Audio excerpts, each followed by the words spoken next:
This Premier League's Match Day 2 Picks edition of the Premier League Gambling Podcast on the Sports Gambling Podcast Network is brought to you by our Patreon. Score exclusive perks, content and contests, including our NFL Win Totals contest with a $1,000 prize.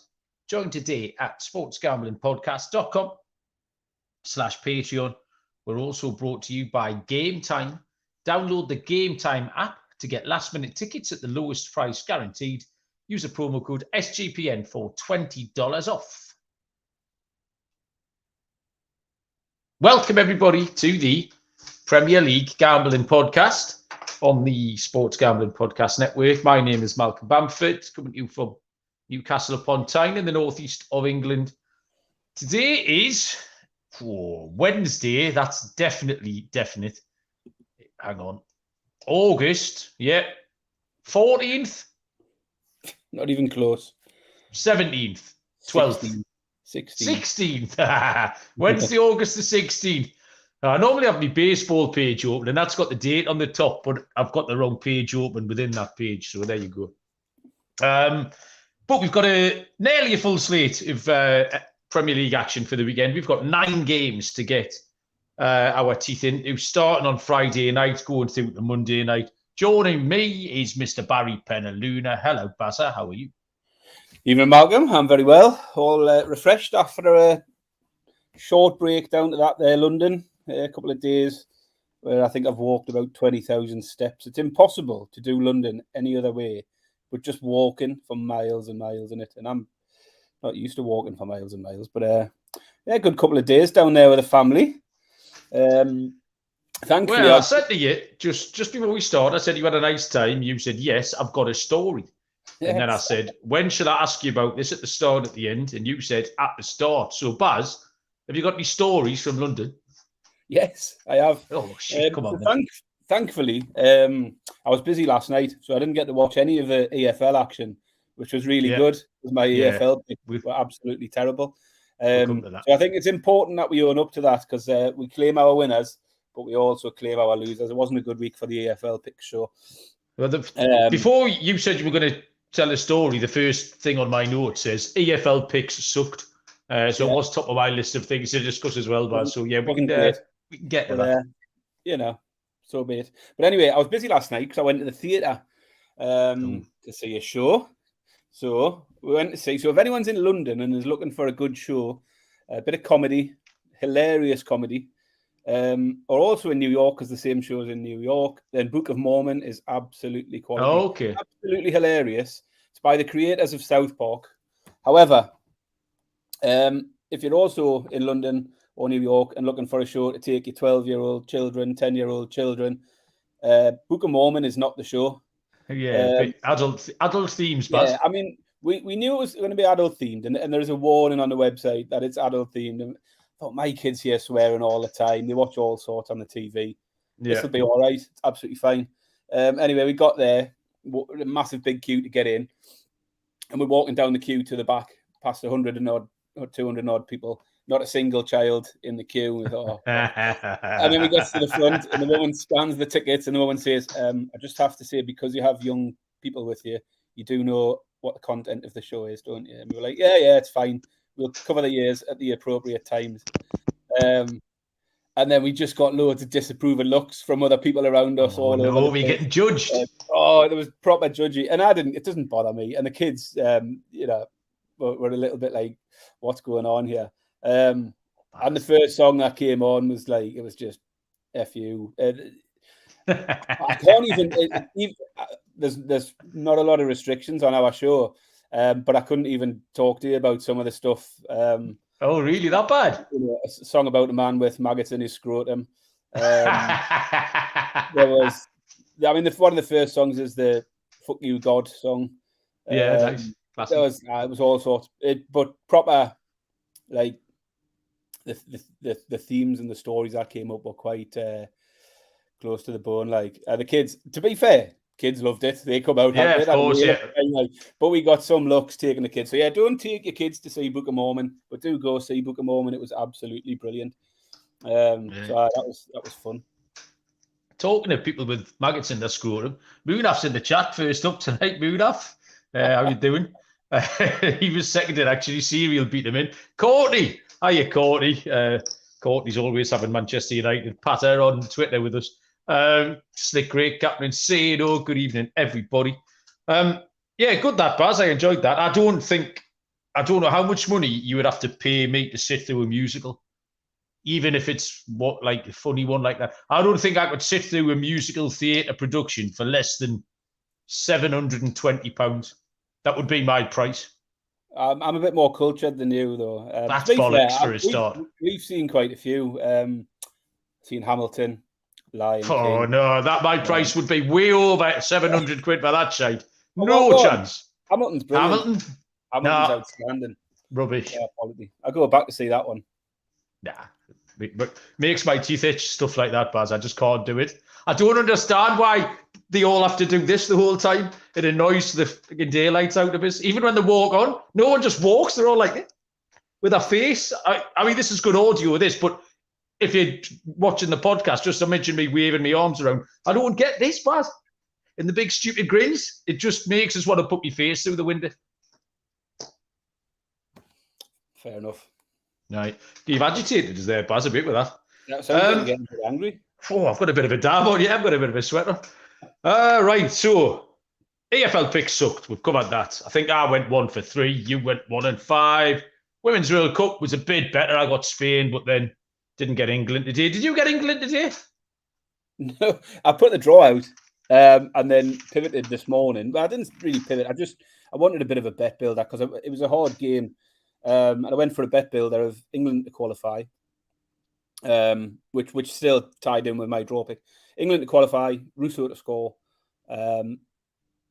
It was Stanway to have a shot on target and over 3 goals. You had a winner, yeah. You sent me that. So I did 12-1 bet builder on there this morning, which was nice. And England are in the final, which is also nice. Good stuff. Very good, very good. So. Obviously, we're going to get onto this week's picks soon. We had an incredible week last week, an absolutely incredible week. And I feel a bit weird handicapping this card, Baz, and I don't know. I can't put my finger on what it is. I don't know if it's just the card. So there's nothing hugely jumps out. My card's very different from last week, and that's worrying me. And I think it's worrying me because I won last week. I haven't got any of the fancy prices. I've got 3 money line plays that are all odds against or plus money, which is fair enough. I've got a few totals, but I just think because I did so well last week, I'm feeling the pressure to start looking for 6-1 shots, 3-1 shots and shit like that. And I didn't have it in it. So in a way, I then sort of, it's all right, calm down. We did so well. This to me is now like a foundation week. You know, we're well ahead. We've bought a month's worth of shit picks. Like no one can have a go at us until end of September, I'm saying, right? Nothing. We can give out what we like and it can all lose and no one's got any recourse. You can't take us to court or anything till the end of September. But I don't know, just the whole thing just didn't really do it for me. How did you get on looking at it? Similar. You feel a bit more pressure after a good week than you do a losing week, don't you? Where you feel like you've got to repeat. Yeah. I mean, it was a tricky week. I found a couple of things where I'm probably going against the grain a bit this week. There's a couple of things I fancy taking a chance on. I think it's important to say, though, because we have had a bit of an uptick in followers on YouTube and Twitter, and a lot more people downloading in the last week. Numbers are going up, so we're getting new listeners. I think it's important to say, Malcolm, it's not always as good as last week. But we're not sitting here claiming to be professionals. We'll put our picks out and people take them or leave them. We're not charging for anything. We're not no VIP picks. I've had a couple of people message me this week saying, how do I get, can I pay for your pick? I put them on TikTok and I don't put the picks out there. I just put the highlights and people think I'm sort of, if you are new to it, there's nothing charged. Just listen, subscribe, like, rate, review. And there's on YouTube, there's loads of you. Make sure you've all hit the thumbs up. I think the idea is 5 or 6 times a season, you win enough money to drink like 140 quid's worth of lager like I did last Saturday. We had people through last week, a few people shared their bet slips with us where they'd they hadn't backed every single thing, but they picked the 3 or 4 they liked, they'd stuck them in a parlay, and we had, Terrell picked it. I was just going to say Terrell, accumulator. My mate Simon put a treble in. He had 3 of our picks, finished with Man United to win to 0, and again a nice price winner there. And a few others on Twitter shared bet slips with us. And that's what you pick the ones you like. You're not going to like everything we put out. Pick the ones you like, play them how you want, doubles, trebles, upwards, and yeah. Terrell asked me for a few picks, so I sent him 5, I think, thinking he might just have sort of level stakes on each of them. Turns out he parlayed them all. He had a $20 free bet, put a 5-team parlay on. And you can obviously tell Terrell had no idea what he was talking about as well, because he messaged me when the game was 0-0. His last leg was Man United to win 0. He messaged me when it was 0-0 saying, a tie's no good, is it? I was like, no, mate, a tie's no good. And then they went 1-0. I said, don't worry, they will score, they're lucky bastards. And then he messaged me later on and said, well, we need Man United to play some defence, because he was sending me voice notes as well. So me and Bob were sitting laughing at that, laughing at Terrell and his need for defence. But he got it, $20 5-timer for Terrell, paid $570 or something. Yeah. Incredible stuff. So, what we're going to do tonight is go through the weekend card, Friday through till Monday. 9 games. The 10th game, Burnley v Luton, or Luton v Burnley, sorry.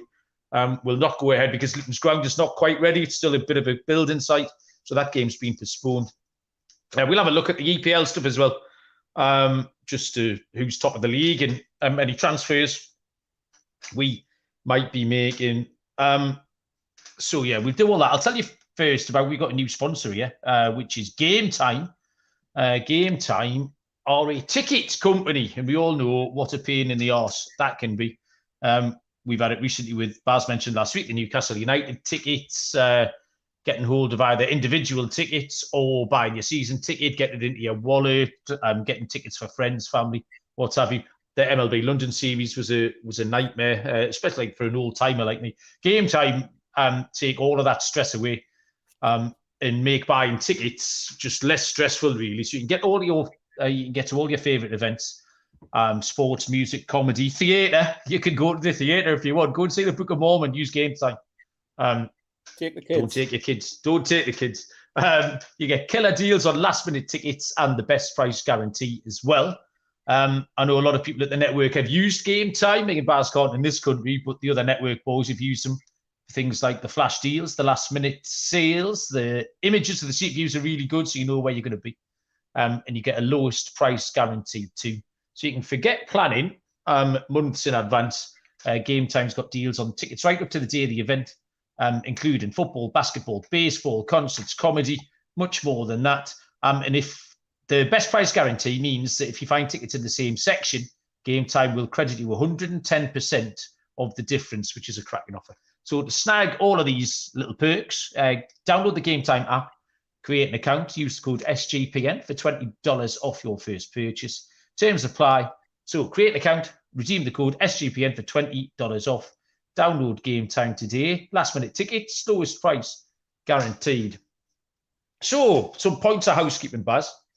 I have got no 1-1 of the week. How do we feel about that? Can it be called the 1-1 of the week if I don't have one every week? Well, as long as one of us has got the 1-1 of the week. I never could. Well, that was my thing. You saying you've got one? You're pleased to know I have a potential 1-1 of the week, Malcolm. You've got a 1-1 of the week. Feature remains. Yeah, I've got one.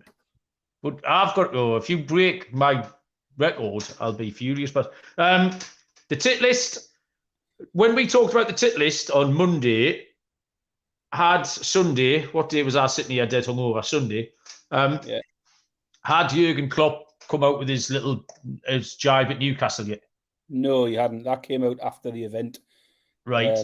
So that's okay. Was that enough? I thought that was close to putting Klopp on the tit list. Well, that's it. I've got. Is it time for Klopp? ? So I'm still not sure because he might have just been doing a little joke. Yeah, I was okay. I mean, it's only a matter of time anyway. He'll make it on, so it's not a massive issue. Yeah. Just waiting for the right moment. So we'll leave him off for now. So right. Okay. So the tit list remains naked, Baz. There's no one on there. You mean? Yeah, Howard Webb could have possibly made the tit list, but I'm going to leave that for now. That wasn't his fault. At some point, Howard Webb is the man who's in charge of all the referees. But that wasn't necessarily. We do need to talk about the Man U game because we did do the last show on the Sunday night where we still had the Man U game outstanding. Penalty or no penalty, Malcolm? First question. Well, that's a stupid question, isn't it, Baz? There's not a person in the world who thinks it wasn't a penalty. Except maybe Courtney, but Courtney might not.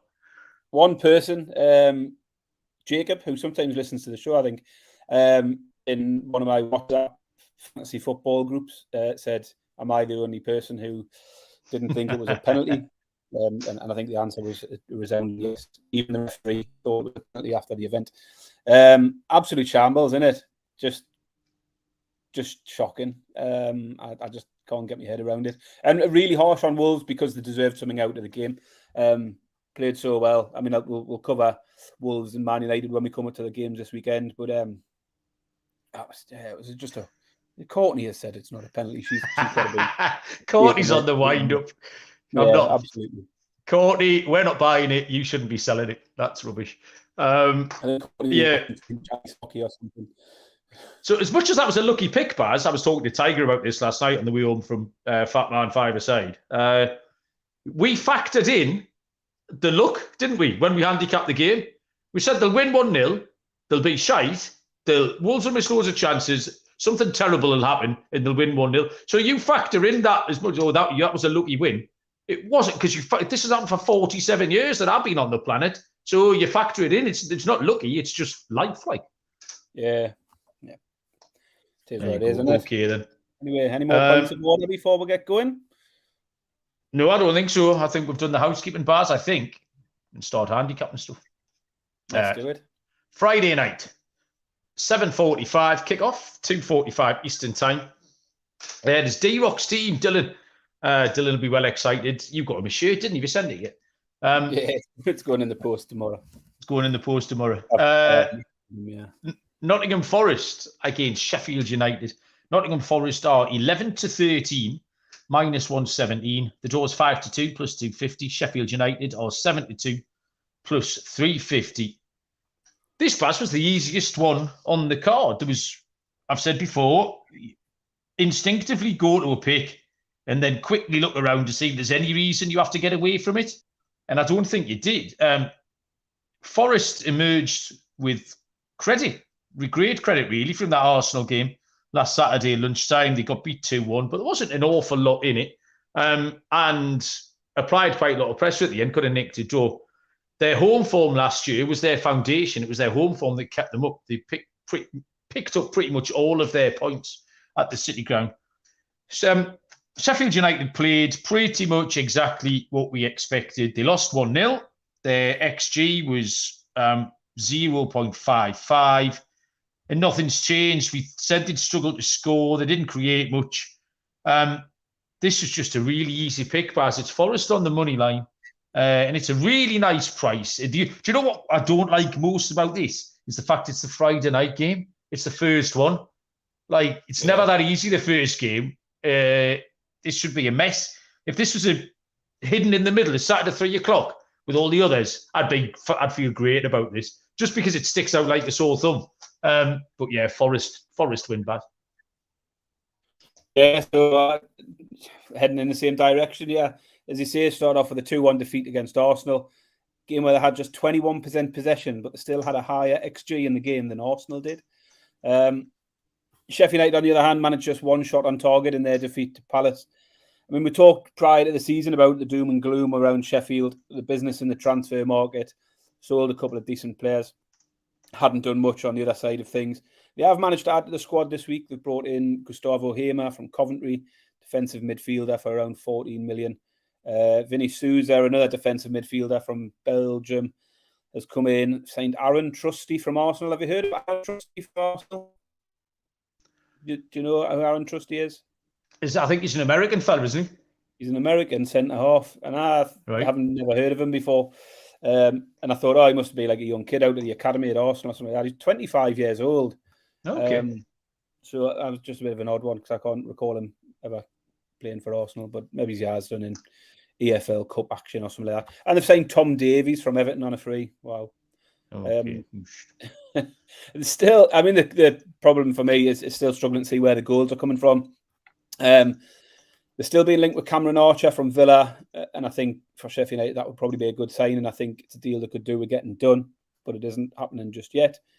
As you say, Forest home form, they finished in really good form at the end of the season, won the last 3, and that was games against Arsenal, Southampton and Brighton. So 2 of the, good sides in the league there. Good results. So I'm going to take them exactly the same, get the season off to up and running here with a home win. Forest to win this at 17-20. I've got Malcolm. Is that the same as you? 11-13. I think funny numbers. 13. I'm happy to take Forest on the money line as well. That's the first pick. Team ride, Malcolm. Forest. Yes. Sheffield United. Because I mucked up last Friday, so I need to. I'll get me Friday card off and running. So we move on to Saturday. There's no lunchtime game. Maybe with that Burnley Luton game missing. So we move to the 3 o'clocks. There are only 3 o'clock kickoffs. Which is at 10 a.m. Eastern. First one is Fulham against Brentford. Fulham are 7-4 plus 175. The draw is 12-5 plus 240. And Brentford are 14-9 plus 155. So first things first, Mitrovic appears to be moving a bit closer to his move to Saudi Arabia, which he's been begging for the last couple of months. He did make a brief appearance last week, didn't he? And then went off 10 minutes later. Did you see that? I think he was on the bench, came on second half, and 10 minutes later said he was injured. But he's obviously itching for this move away. Fulham did get off to a winning start and 1-0 away to Everton. Although they had 60% possession in that game, Everton actually had double the XG of Fulham. Fulham had 1.5. Everton had an XG of 3. And Everton also had double the amount of goal attempts. I think they had 15-7 or something like that. So Fulham did give up a lot of chances to Everton last week. 9 shots on target from Everton they failed to score from. So the question is, will they give up similar chances to Brentford, and will Brentford take them where Everton didn't? Brentford played Spurs. They didn't need much possession to create plenty of chances. They only had 30% possession against Spurs, but they did have an XG of over 2, 11 attempts on goal, 6 on target. So I've talked myself into goals here. Over 2.5 goals is at 10-11, minus 110. But I'm going right back to where I went last week, and I'm taking Brentford goals. I think they'll get more of them. So I like Brentford to score 2 or more goals in this game at a price of 11-8. 11-8 is what, Malcolm? Tell me. Plus 137. Plus 137, yeah. So that's a pick for me. Brentford over 1.5 on the team total. 11-8 plus 137. With these teams after 1 week, there was a few teams you could go. There was teams that played like you thought they did, who were decent. There's teams that played like you thought they would, and they weren't very good, like Sheffield United. And then there's a couple of teams on the card who got results without playing particularly well. Fulham were the luckiest winners from game week 1. You mentioned those XG stats. So if you look at XG stats, one of the sites I use uses a fairness rating of the result, Baz. And this was by far the lowest. This was at a 26% fairness rating. So really, Fulham were very, very lucky because there was no one else even near that. Man United was next up at 50-odd%. So we're saying it wasn't fair on Everton that they got beat. Not fair at all, no. 3 times out of 4 that have won that game. Again, Man United 53, and then it was 70s and high 80s and 90s all the way after that. I think 18 out of the 19 other teams in the league would have beaten Fulham last week. I think Sheffield United would have struggled. And I'm just laughing at Captain saying, just he's typed the word tit, and that's made me laugh. That's where I am, Baz. As a grown man, I'm laughing at the word tit written there. 18 to 19 teams will beat them. I've got written down, will Mitro play? Question mark. You've just told me he's not. Brentford played exactly how you expected them to. They were good. They were lively. They played good football. The 2 forwards, Wissa and Mbeumo, looked like capable deputies for Tony. They both got on the score sheet. So I'm just going to take the better team, Baz, I think. Quite, again, pretty easy. Brentford on the money line, 14-9, plus 155 for me, Baz. Yeah, good choice. I think Captain Insano must have typed a load of comments in earlier, and they've just come flooding through at the same time. Because he's talking about the tip list, he's talking about the penalty, and all these conversations were 10, 15 minutes ago. I think he's all out of sync. Anyway, what you got next? Liverpool, the American Wi-Fi catching up with Captain seeing all at once. 3 o'clock is Liverpool against Bournemouth. Liverpool are 1-5, minus 500. The draw is 6-1. Bournemouth are 12-1. This game famously finished 9-0 last year to Liverpool. Different kettle of fish this time around. Liverpool played okay against Chelsea, and they played okay early on. They looked quite sharp in the first half an hour. They went 1-0 up. They were very unlucky not to go 2-0 up. If there was a borderline offside decision that Salah scored, and I think they'd have been all right after that. And then Chelsea really got at them in the second half. I thought Chelsea were the better team in the second half.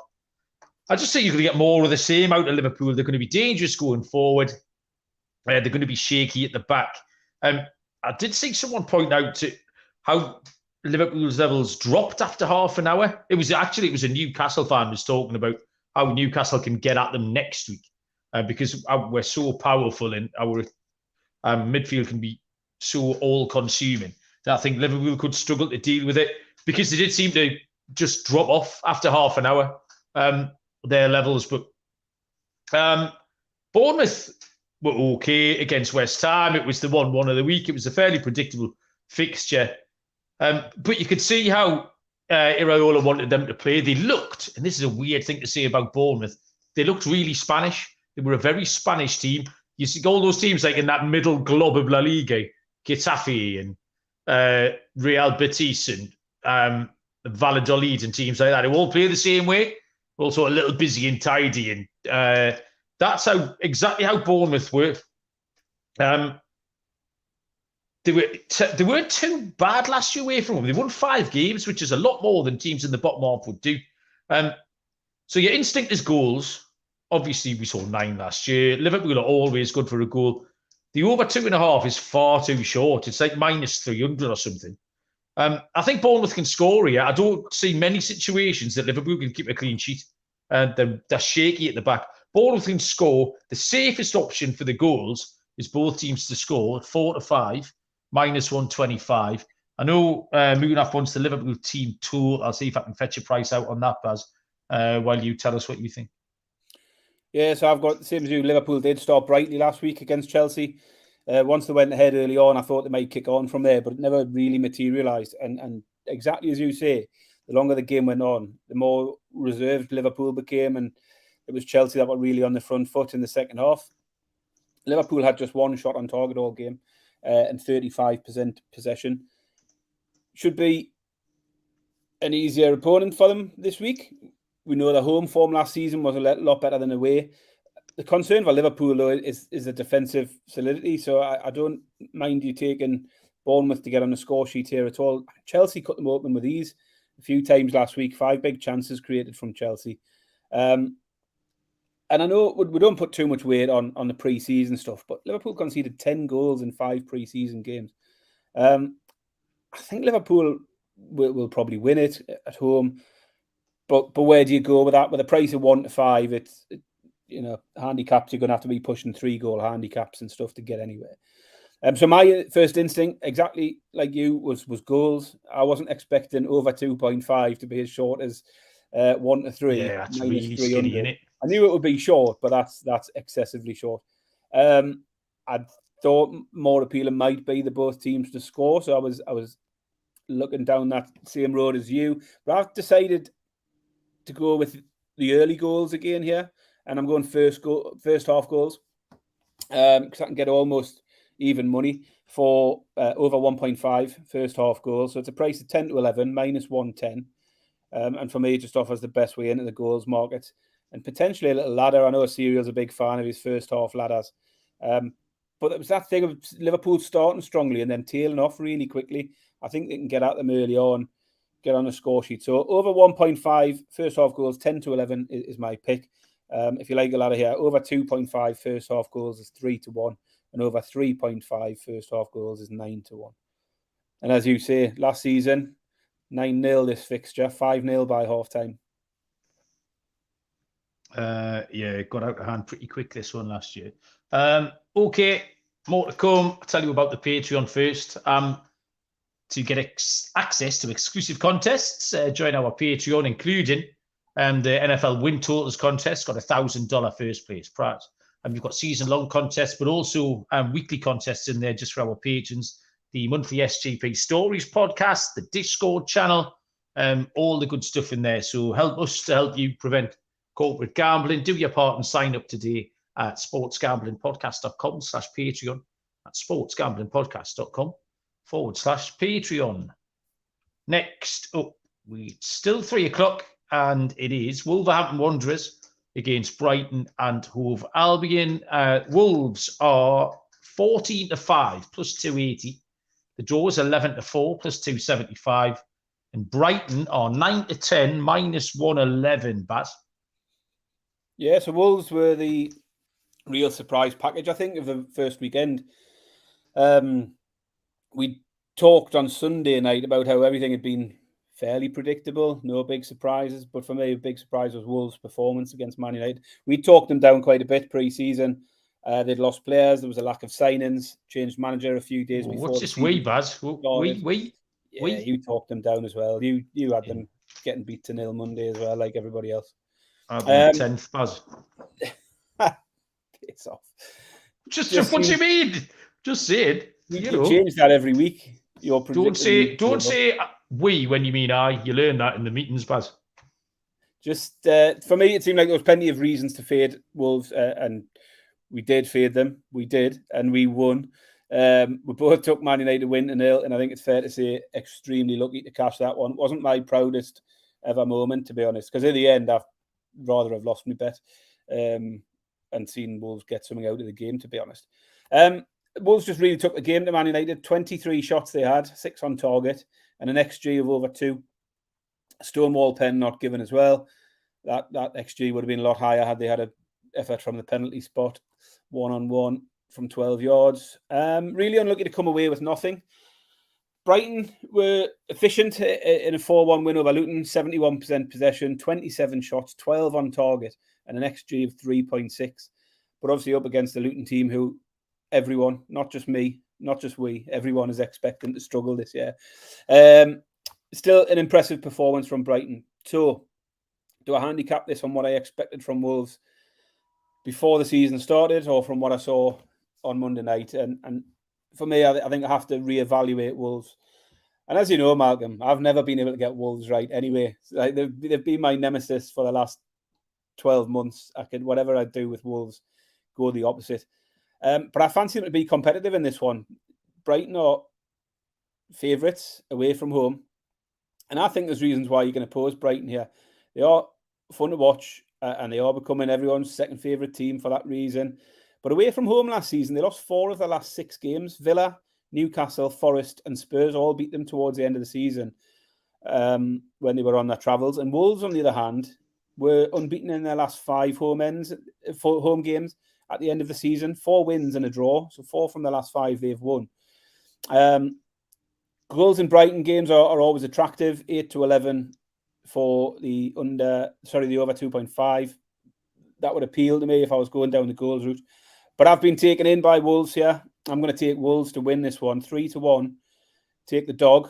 So yeah, the pick for me is Wolves to beat Brighton at 3-1. 3-1. That's bigger than I've got, Baz. I'm going to write that down for reasons which will become clear. Yeah, they played well. They were robbed. The thing with Wolves is, do you take a positive that they've created all those chances, or do you view it as a negative that they missed all those chances? I mean, there's 2 ways to look at it, isn't there? I think on another day, they'd have scored a couple of them at least. Definitely. And I mean, like I say, on the travels, Brighton can be. I think everyone's got this thing in their mind that Brighton are going to beat everyone from the lower half every week wherever they play. But their away form, they will drop points across the season against teams like this, and they did many times last season, and they can do again here. I mean, it was a good performance. It wasn't a horrible 1-0 sort of where they tried to mangle the game. They played really good football. They played it in a good spirit. Obviously, Gary O'Neill saw something in them and got a reaction out of them. He'd only been there like 72 hours. They defended well. And yeah, Brighton got away late against Luton. I think 2 of their goals were 90 or 87 and 98 or something like that. So Luton was still in the game. And I'm still, again, a lot of these early week handicaps are based on what I thought pre-season, especially if you've seen a team like Brighton do kind of exactly what everyone thought. Home game against a poor team. So you really haven't learned anything about Brighton. And they're vulnerable, Baz. They're absolutely vulnerable on the road for all the reasons you gave. The sense of injustice as well behind Wolves, you can't put a price on that. I've been at Newcastle before when there's a sense of injustice, and it's worth 110 pence in the pound. Like, same pick as Wolves. I hadn't down at 40-5, but I'll take your 3-1. I'll top myself up. Yeah, I'm going to say Wolves to win. Captain Insano saying, will they be deflated after that loss last week? And I've just replied with exactly what you said. I think they'll be playing angry because of the sense of injustice from last week, and that could help. So yeah, I just think it's a good price for them at home, given the respective home and away forms of the two teams. 3-1 is good value. It was a bit of a free hit as well, really. They weren't expecting to take a point. It's not like they've blown a game at home to a relegation rival or something. They were expecting to get battered, so it's no skin off their nose, really, but they will be up for it.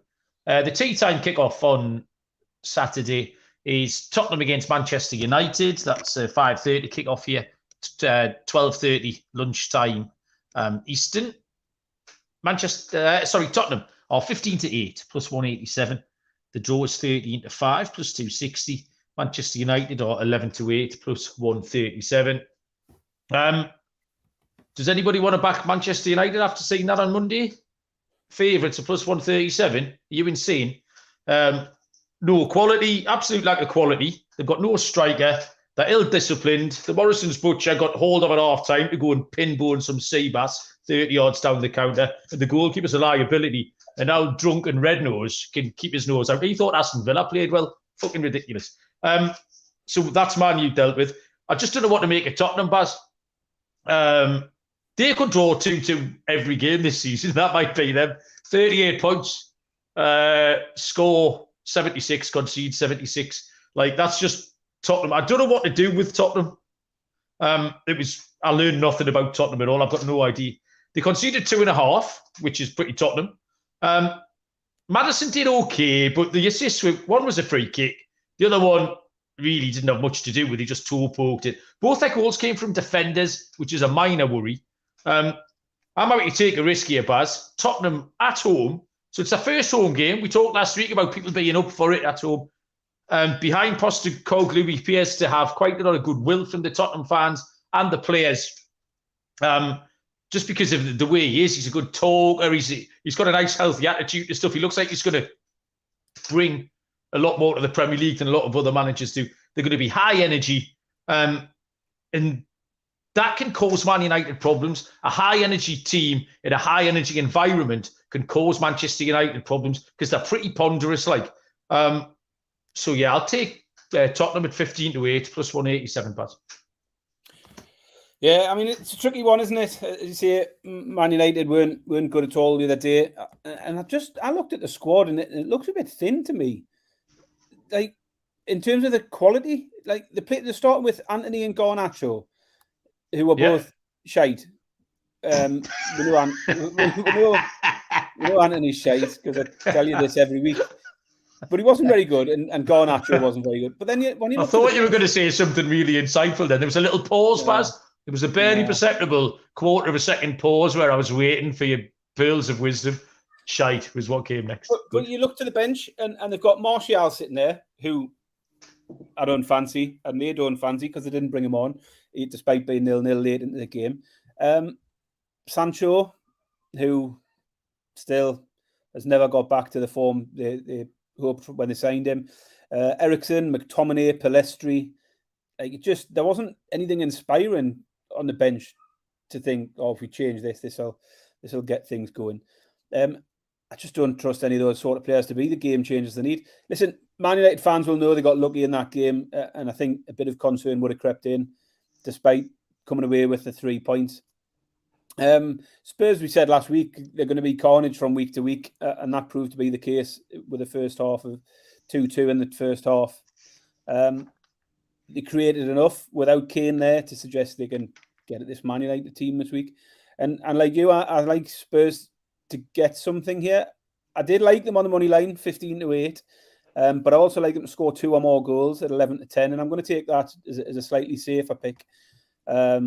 Because it wouldn't surprise me at all if Man U were to get 2 or 3 at the other end, because, as I say, Spurs can be a bit chaotic at the moment. So yeah, that's my main pick here, is Spurs to score 2 or more at 11-10 plus 110. I just think the over 2.5 is short price 4-7. Yeah. So I think the price on the Spurs goals being plus money 11-10 just offers a bit better value. Okay, we'll go on to the Saturday evening game, 8 p.m. UK time, 3 p.m. Eastern time, between Manchester City and Newcastle United. Man City are 4-6, minus 160. The draw is 16-5, plus 320. Newcastle 17-4, plus 425. Manchester City currently in action in the European Super Cup in Athens in Greece. They trail 1-0 to Sevilla after 51 minutes in that one, Baz. Man City v Newcastle Saturday night. Big game, this one, Baz. It is, yeah. I mean, obviously, Man City cruised to a 3-0 win over Burnley last week. They did lose Kevin De Bruyne in the process. He's going to be missing for 4 months, they reckon. Not expected back until the new year now. Newcastle were hugely impressive against Villa last week, but don't have a good record at the Etihad. 2-0, we lost this one last season. Prior to that, results were 5-0, 2-0, 5-0. So it doesn't bode well when you look at that. That said, Newcastle have got a lot more attacking options now. And the way we played last week, I can see us getting closer to Man City. And not saying we'll necessarily beat them. I think we can beat them. But even if scoring a goal at the Etihad would be an improvement on recent seasons. So both teams to score was the first thought for me. It's at 3-4. And I just thought at that price, I'd prefer to take the over 2.5 at a price of 8-11. It just gives me that cover in case Man City go and beat us 3-0, which I'm not particularly expecting. So the pick for me is over 2.5 goals, Man City, Newcastle, and that's a price of 8-11 minus 137.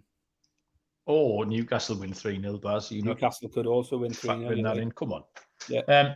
We didn't learn anything about Man City last week against Burnley. They were very professional. They do look, again, thin on the ground. The loss of KDB, I've seen people sort of list how many attacking options they've got now. They've kind of got 5 first-choice players. They need to pick up 1 or 2 more. This trip to Athens doesn't really help either. I know they're used to it. They play Champions League, so they're used to the Wednesday, Saturday thing. But little trip early in the season, and they went full strength as well tonight. Guardiola picked a full strength team. He wanted to win this competition. As I say, currently 1-0 down. Newcastle were outstanding. I took the piss out of Alex Ferguson a minute ago.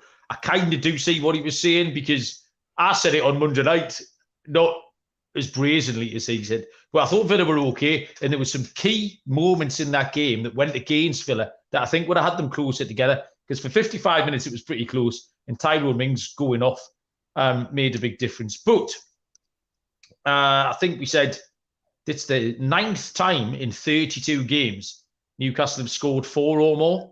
That's nearly a third of the games, Baz, that we score over 3.5. And there's some 5s and 6s in there either. That's just not 4s. I genuinely think at this point Newcastle are changing the game with their running. Like I say, Liverpool watching for half an hour. I don't know how they can struggle. I don't know how little podgy Casemiro and his cronies could even contemplate keeping up with Newcastle in the middle of the park. I think Newcastle are changing how football's being played. So this is a good spot for Newcastle. We've got no midweek game, lots of momentum. I say Manchester City are off for the week. But, Baz, I don't know what to do here. What I've done, Baz, is I've bottled it. My arse has dropped off. It's rolling across the kitchen floor as we speak. I want to take Newcastle at 17-4 plus 425, but I am not going to. You're going to hate this. I'm not going to let this down, but I know exactly where you're going. I don't think you do. Right, I'll let you make one. So, but No. if Newcastle win, I won't care about the money. This is part of the thing. This is the gambler's fallacy in it. I took Villa last week and I didn't give a shit. If Newcastle win, I won't care that I've foregone a plus 425 winner. What do you think my pick's going to be? I thought you were going to go double chances or draw no bet or something. So my pick is going to be the double chance, Buzz. Newcastle or the draw, which is very off-brand for me. This is me way out in the 2 bet. I'm taking 2 bets. Yeah, it is 2 bets. As long as we can agree on that, I'll take it. Newcastle or the draw. It's at the very top. Someone in the chat put this could be the 1-1 of the week. Captain Insane or Serial or one of those boys. And it very much could be. But yeah, Newcastle or the draw, even though secretly I definitely think Newcastle are going to win by loads. So there you go. Next up is a Sunday. Saturday. Well, Baz, what do you think about these Saturday 8 o'clock games, by the way? When I've got nothing happening on a Saturday night, I'll lap it up all day long. Newcastle being good is going to cost a fortune, isn't it? Yeah. Like when they were shite, you'd go out, have 1 pint, watch the game, be in a grump, get the first bus home, spend £9. I spent about £400,000 last Saturday on pickle juice and whiskey and taxis and lager and whiskey and gin and whiskey and lager and taxis. Like, it's not good, man. Yeah, not good at all. Sunday, early, 2 o'clock, kickoff is Aston Villa against Everton. Aston Villa are 2-3, minus 150. The draw is 3-1. Everton are 4-1. Whose turn is this, Baz? Is this me or you? You're off. Me, right. So, yeah, I just basically said everything I meant to say about Villa, but I said it on the back of the Newcastle game. They did okay to a point against Newcastle. Like, it's a couple of crucial moments in the game, and then it unravelled pretty quickly. Your main centre-back goes off, and that's a big problem because the new lad came on, Pau Torres, who's supposedly a good player, and he actually quite good on the ball, but then they persisted with this insane high defensive line. Insane high line. And they could have got beat 1,001 after that. Like you say, Alex Ferguson thought they were brilliant.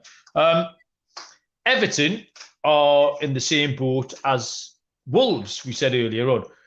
Are you delighted that Everton's XG was 2.53? Or do you take the fact that they didn't score any goals as being a sign for things to come, how we thought they were going to play? I think Villa will win, but I think minus 150 is too short. Probably not as a bet, but probably as a pick. I think the odds are right, but I'm not going to give it out. So I think Villa are just going to take a little bit more time to sort the defence out now, especially now Mings is missing. So it'll be Torres and maybe Diego Carlos, or who's your last centre-back? Can't remember, played at the weekend. I think Carlos came off the bench. Yeah, Carlos was on the bench, wasn't he? But I can't remember. But it's going to take them a little bit more time to get organised. I think Everton can score. Set pieces as well. If Villa are a bit mixed up at the back, that's kind of Everton's.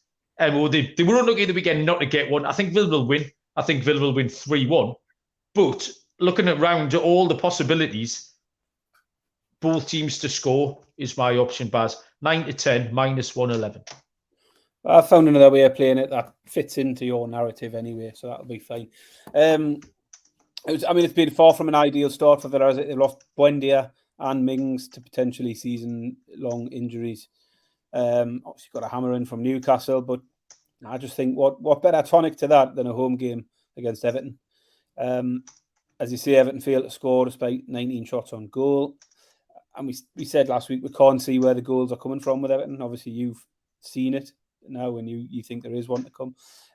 Is that because they've signed Chimiti from Sporting, the 19-year-old with 3 Oh, I love him, that 19-year-old Chimiti from Sporting. I've followed him very closely over his career. 3 senior goals to his name, so maybe he's going to come in and solve all their goal scoring problems. Jack Harrison's arrived from Leeds. Onana will score a header from a set piece. There you go. Maybe. I mean, it's quite telling that the shortest price for an anytime scorer for any Everton player is 3-1, which tells you all you need to know about how they're really struggling for a focal point. in the attack. I just can't see anything that makes me want any part of Everton until I can see some kind of improvement. So even backing both teams to score doesn't really appeal to me. I think Villa win, but as you say, I've wrote exactly the same, 4-6, -150. I just want to find something a little bit bigger. So I'm going to push it a bit further. I'm going to take Villa -1 on the Asian handicap at a price of 6-5 plus 220. Okay. Plus 120. That'll be a push if Villa win by 1. We cash if Villa win by 2. So that 3-1 scoreline you mentioned would be just fine for both of us to cash. So yeah, the pick for me is Villa -1 on the Asian handicap, hoping for them to win by 2 or more, but the insurance of money back if they win by 1 goal. One other thing I wanted to mention on this game, I like the look of Diaby last week. I think he's going to be a real player for them. And as an anytime scorer, I like Diaby in 9-4 plus 225 or 6-1 for a first-time scorer. First scorer, 6-1 plus 600. So yeah, Diaby is definitely one to keep an eye on in the goal scorer market. I'll put it out here because I haven't got him down as my scorer for the week later on. Okey-doke. Sunday afternoon game is West Ham against Chelsea. That's a 4:30 UK, 11:30 Eastern time kickoff. West Ham are 3-1. Chelsea are 13-5 plus 260. Chelsea are 9-10 -111. This is you, Baz. Go for it. Yeah, so West Ham. Yeah, West Ham featured in the 1-1 of the week last week. So you are 100% on 1-1 predictions. And you've banked that, you've took it, and you're saving your 1-0 record. I am, yeah. Haven't dodged it. I think the stats told you last much how much of a match that was. The XG was 1.13 versus 1.14. 14 shots on target to 16 shots on 14 on goal to 16 on goal. So it looked a pretty even match. New signings have arrived for West Ham this week. Edson Alvarez is signed, and James Ward-Prowse was the other one arriving, both to shore up the midfield. Looks like the Harry Maguire deal's fallen through, quite why Man United keep turning down bids for Harry Maguire. I just don't understand that. I mean, the Morrison's butcher went off last week at half-time, and it wasn't Maguire they looked to, it was Lindelof. Hauled off in disgrace. But it was Lindelof that come on. Yeah. And if it wasn't Lindelof, they'd have brought on a full-back and moved Shaw to centre-back, because they even prefer Shaw as a centre-back these days to Maguire. So I think Maguire needs to get out of there, but it doesn't look like it's going to happen. Chelsea looked a more polished outfit than they did last season. Doesn't say much, because they weren't very good last season, but something there for their fans to be positive about, particularly that second half. They're still not perfect. They've still got this massive squad to keep happy, and it keeps growing because they've now looked like it was signed Caicedo, Lavia, and Olise is the latest one. They've activated his release clause. So where they had cleared the decks, absolutely baffling. They'd cleared the decks. They know they can only play 11 players. They'd cleared the decks quite a bit early on, hadn't it? And you thought they were almost restoring a bit of normality to it. And then they've just started signing everyone again. So, yeah, I thought they attacked really well last week. Chilwell and James looked really dangerous. Sterling had his best game I've seen from him in a while from an attacking threat. And Jackson, although he didn't get the goal, I think it was I've got him in my fantasy league team. I thought it was encouraging the chances he got. And I think that he's got plenty of goals in him, Jackson.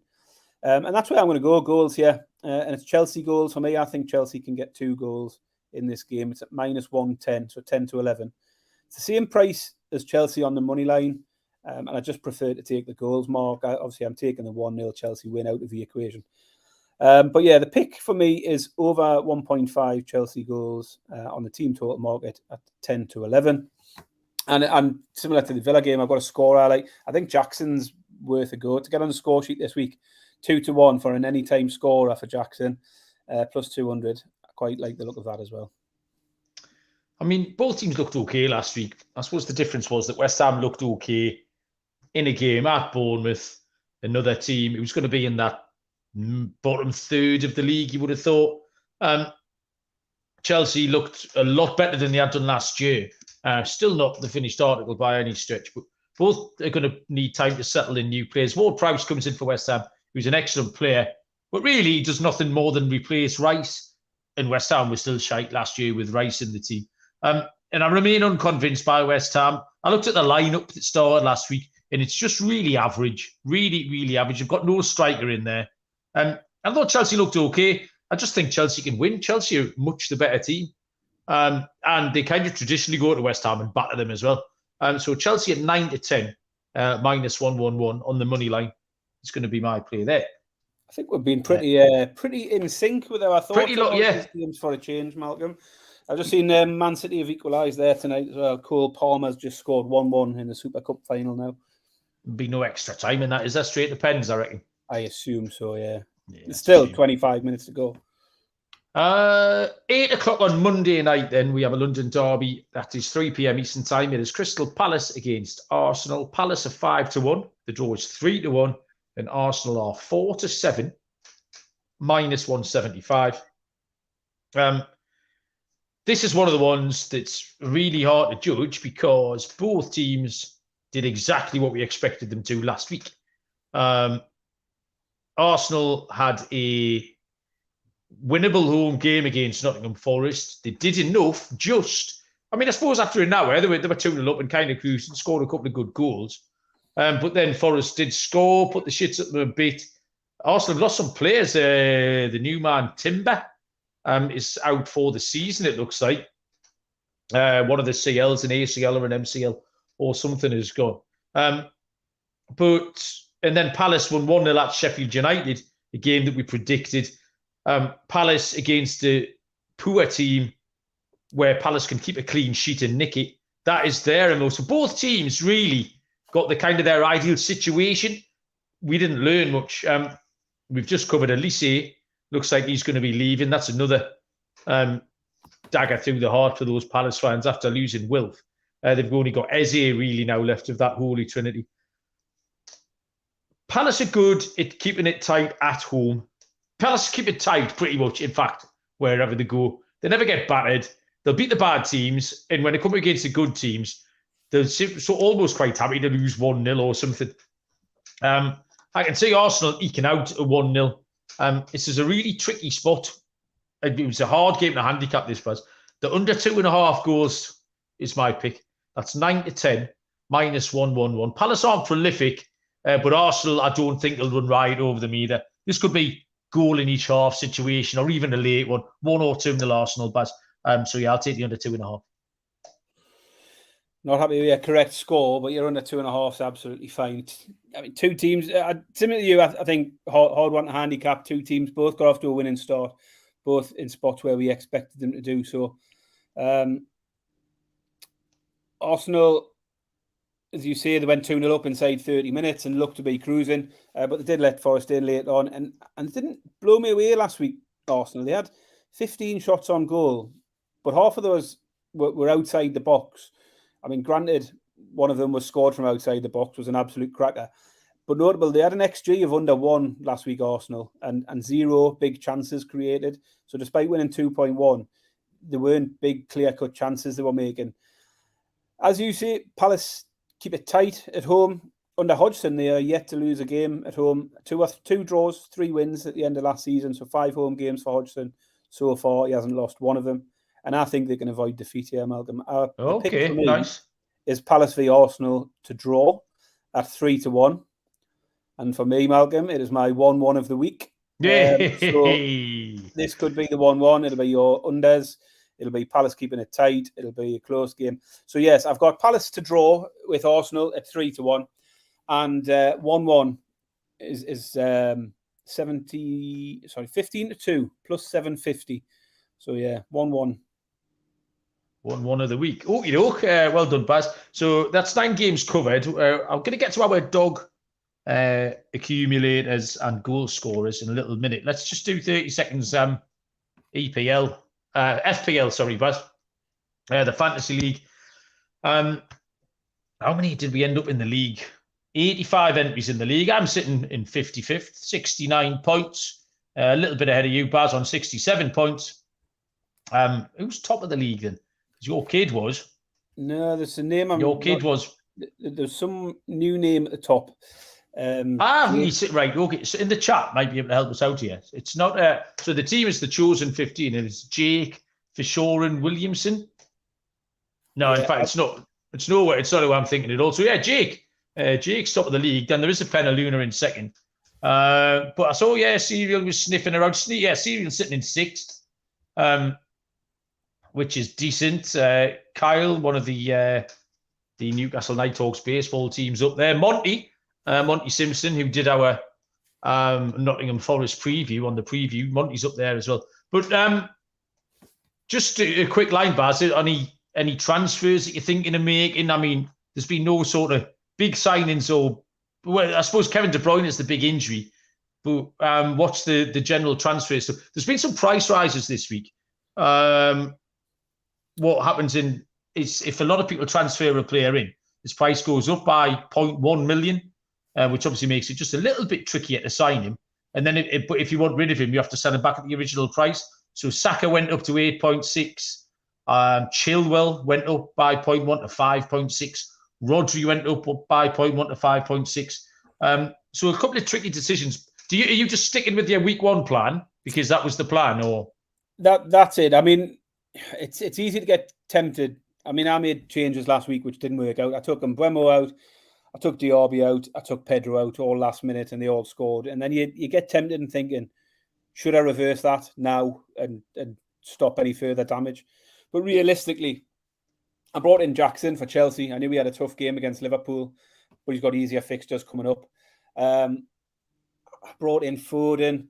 Didn't get the returns, but De Bruyne being out means the sort of minutes risk for Foden is lessened.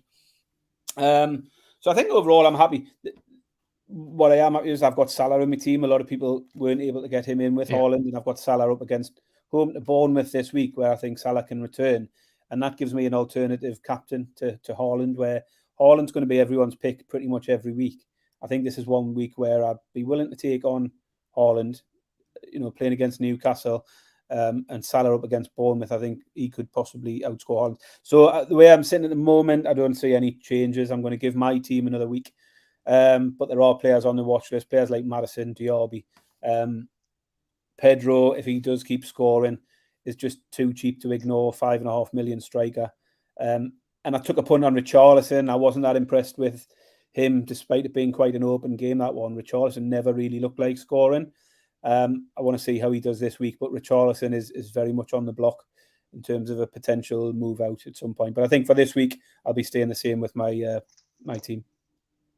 The problem I gave myself, I would nominally, in theory, want to stay with the same team. However, it was my goalkeeper. I picked Guaita for Palace to get that clean sheet. Palace did get the clean sheet. Great pick. However, Guaita wasn't in goal for them. It was Sam Johnson. So I've got Areola, cheap goalkeeper, who is starting, but you get that home game against Chelsea. So I don't know whether to ditch Guaita for Matt Turner, the Forest keeper, and try and steal 6 points.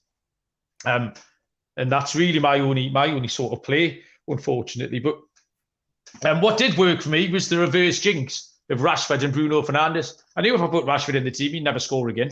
So you can have that one on me, everybody. Congratulations. Right, Baz. Dogs, parlays, goal scorers, you can lead us off. Yeah, so I'll start off with my scorer. And it's a man whose name I can't pronounce. Awoniyi for Forest. If he didn't start last week. He'd been carrying a little injury, but he did come off the bench and grab their goal. Finished the season really strong last season. And as I say, he looked a threat from the bench last week. He's 21-10 plus 210 for an anytime goal scorer. Awoniyi. That's a great pick. That's the arse sniffer, Baz. I looked around, I was scratching my head, and you've gone and sniffed that out. That is an outstanding pick. Yeah, love that. I wanted to have a quick look and see what price he is for a first scorer, actually. So he's 5-1 for a first scorer as well. So yeah, Awoniyi, 21-10 for any time scorer, 5-1 for a first scorer. My pick is going to be Ollie Watkins. He looked all right. Probably could have scored a couple of times at Newcastle last week. And they get Everton at home. Like I say, I think they've got 3 goals in them. If they score 3 goals, Watkins will get 1 of them. I really like Nunez. I think he'll start. There'll be a little bit of rotation. So I'm going back to that. I'm going to flog that dead horse again. He's 11-10 anytime. But my official play is going to be Ollie Watkins. Just because he's bigger, really, of the two prices. Nunez is plus 110. Watkins is plus 130, 13-10. So I'll take Ollie Watkins. And that he's 72 first, 72 last for that one. I got to my dog bars and I had a couple to choose from. I had Tottenham, was an option, but I'm going to take Wolves. I think I have to have the courage of my convictions in thinking Brighton are going to be a bit flaky. Learned nothing last week in that 4-1 win against Luton. They did exactly what they're going to do 12 times this year. However, on 12 occasions, they're going to do shit like this, which is go to Wolves and get beat. Wolves were great the other night. 3-1 we're going on the Wolves. That would be my pick. Just on Wolves, Baz, do you follow Gary Poundland on Twitter? No. Oh, I've seen something, possibly because of you. The fat bloke with the big specs. Yeah, I seen him throwing his season ticket over a wall the other week or something like that. Did you hear? Well, while he was doing that, he was shouting, "Where's the Ketspire money?" Which I think you'd laugh at in abroad. That's a proper parochial joke. Not many people will laugh at that. If you like your football banter, just go and find Gary Poundland. If you're in America, you will understand zero of what he says because he's got a very thick black country accent from the West Midlands. But he's funny. I like that a lot, Baz. Right, you say things. Underdog for me, similar to you, obviously, I've taken Wolves as a pick elsewhere, but I'm going with Spurs because I didn't take Spurs in that game. I went for Spurs. Please, you've done that. That gets me off the hook. Yeah, so the underdog pick for me this week is Spurs to beat Man United at a price of 17-10 plus 170. As I say, I've already taken Wolves at home to Brighton at 3-1 as an underdog anyway. But yeah, Spurs is my official underdog play of the week. Nice, and then go straight into your accas, Baz, and we'll get going. My accas is an over 2.5 treble. I'm going with Fulham and Brentford, Wolves and Brighton, and Man City versus Newcastle United. Plus 470, just over 9-2. So over 2.5 goals. Fulham v Brentford, Wolves v Brighton, Man City v Newcastle. All of them have 3 or more. Just over 9-2 for your treble there. Yeah, mine's a similar price. Mine's 4.8 to 1, plus 488, I think it was. Moneyline treble, Baz. Nottingham Forest, Friday night. It's a 3-day treble as well. We love the 3-day treble. Nottingham Forest on Friday night. Aston Villa on Saturday. Chelsea on Sunday. Lock them all up. Plus 488, 4.8 to 1. Bosh. Everything in the book, Baz, with 1 minute and 50 seconds left on the clock before we get told off by someone in the SGP and HR office. Well done. Thanks, everyone, for listening and joining in the chat as well. It was loads of fun. Baz, do you have anything else to tell us about? No, just keep liking, rating, reviewing, subscribing, and getting the Discord channel. Discord's been really good. Lenny's had loads of good EFL stuff. Lenny. He loves his Championship and League One. Serial's putting loads of picks out and having loads of winners at the moment. We've got Tees, our Dutch friend, with his stats pick. He took Tonali last week for a shot on goal. Cashed it early on. That was 2-1. Or was it? No, just over evens for Tonali to have a shot on goal. And I think around 5-1 for him to have 2 shots on goal. Cashed both of them within 15 minutes. Tees is really good at sniffing out a good sort of shots on goal thing. So that's always in the Discord. I know we've got a lot of lurkers in there, a lot of people who like to sort of see what's going on. But more and more are starting to come out of the woodwork. So get involved if you are lurking. Don't be afraid to post your thoughts. Nobody's going to judge you. It's a nice, friendly place to be and share your picks. So get involved. What's the the pervy word for people who watch stuff, Baz? I can't think of it off the top of my head. Voyeur. Oh yeah, that's it. Sorry, I just couldn't think of it. That was all. Right, cheers everyone. That was tremendous. Enjoyed that a lot. Got the fear, Baz. We need some winners after so good. If we could I'll take 10 units, win 12 this weekend. This is a foundation week, Baz. Week 2 is the foundation week, and then we'll go mental in week 3.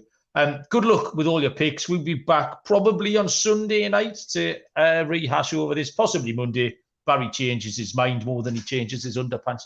But until then, we'll see you down the road. Cheers.